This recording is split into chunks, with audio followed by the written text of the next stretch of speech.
देखिए, ये बात किसी एक व्यक्ति, एक संस्था की नहीं है।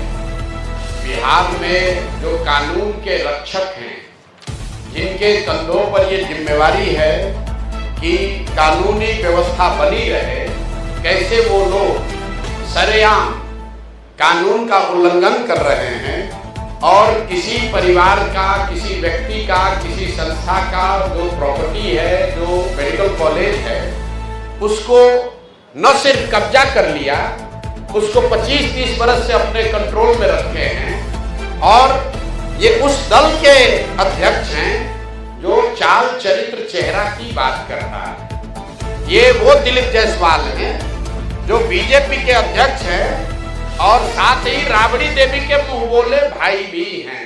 ध्यान रखिए, ये कब्जा इसलिए नहीं किए हैं कि ये बीजेपी के अध्यक्ष हैं।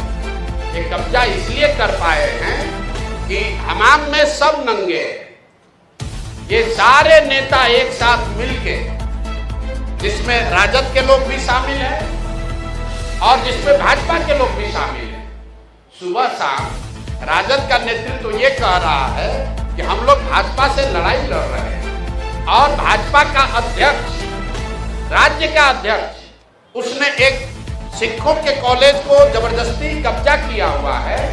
उसको राजद की इतनी बड़ी नेत्री राबड़ी देवी कह रही कि मेरा मुंह बोला भाई है, और उनके मुख्यमंत्री रहते हुए ये कब्जा हुआ है और उसके बाद लगातार ये कब्जा बना हुआ है। तो ये दिखाता है कि भाजपा, राजद, जदयू, ये सब when it comes to personal profiteering, व्यक्तिगत लाभ की जहां बात आती है तो ये सब लोग आपस में मिल जाते हैं। आपने सरदार मौलेश्वर सिंह के बच्चों से सुना, लीगल स्थिति आपने सुनी।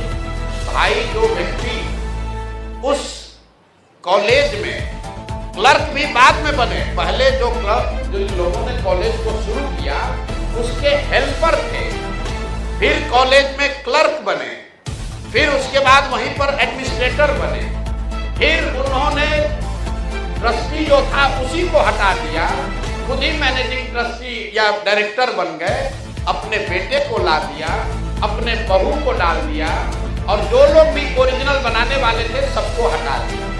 उन्होंने जो किया ये तो बहुत गंभीर विषय है, लेकिन आपके हमारे लिए गंभीर विषय ये है कि बिहार में 25 साल से ये चीज चल रहा है।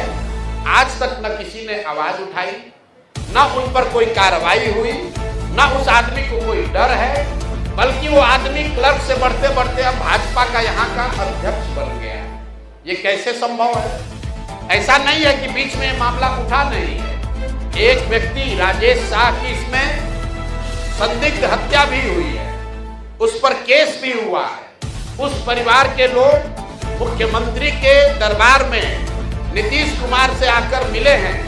नीतीश कुमार ने आज उस पर जांच की बात कही है और जिस एसपी ने साहब को, ये दिलीप जायसवाल को क्लीन चिट दिया है, अपेरेंटली उन्हीं की पत्नी के बारे में कहा जा रहा है कि उसको मेडिकल कॉलेज में एडमिशन देके उनको MBBS कराया गया। तो ये जो पूरा मॉडल है कि इस कॉलेज का इस्तेमाल राजनीतिक लाभ और पैट्रोनेज के लिए खुलेआम 25 साल से किया जा रहा है। अब एक आंकड़ा सुनिए, 50 से ज्यादा पॉलिटिकल लोगों के परिवार के लोग, एक तो नहीं, 50 से ज्यादा अलग अलग पॉलिटिकल परिवार के लोग, उनके बच्चे, उनके परिवार के सदस्य बिना किसी एडमिशन टेस्ट के मैनेजमेंट कोटा से इस कॉलेज में उन्होंने एडमिशन लिया, वहां से मेडिकल की उनको डिग्री मिल गई और वो सब दिलीप जायसवाल को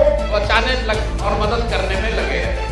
जब भी पिछले 25 वर्ष में दिलीप जायसवाल को कोई परेशानी हुई, जिससे भी परेशानी हुई, उस व्यक्ति को, वो चाहे राजनीतिक नेता था या पत्रकार था, पुलिस वाला था, जुडिशरी का था, या तो उसको पैसे और बल से दबाया गया, अगर नहीं हुआ तो उसके परिवार में किसी आदमी को मेडिकल में सीट देकर इस आदमी ने मैनेज किया। और इतनी बड़ी बात 25-30 साल से लगातार चल रही है और किसी की हिम्मत नहीं है कि दिलीप जायसवाल पर सवाल उठाए।